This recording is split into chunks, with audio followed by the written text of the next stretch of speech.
Meron tayong dalawang epekto, ang negatibong epekto at ang positibong epekto. Ngunit ngayon ay tatalakayin muna natin ang positibong epekto.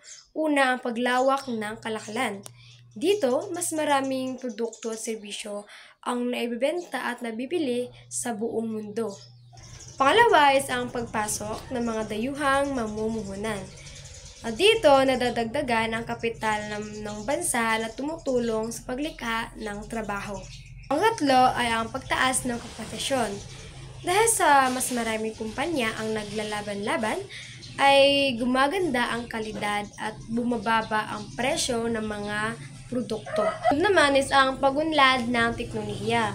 Mas mabilis nakakapasok ang modernong teknolohiya na nakakatulong sa produksyon at negosyo.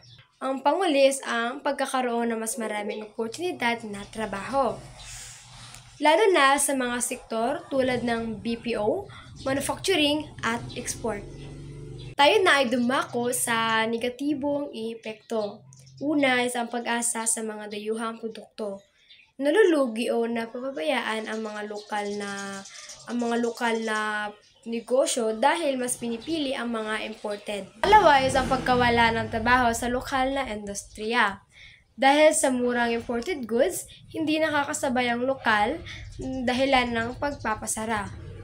Pangatlo is hindi pantay na pagunlad dahil mas nakikinabang ang mayayamang bansa at malalaking korporasyon kaysa sa maliliit na negosyo. So, ang panghuli is ang paglaki ng agwat ng mayaman at mahihirap. Mas madaling yumayaman ang may kapital at access sa global market habang ang nahuhuli ay maliliit.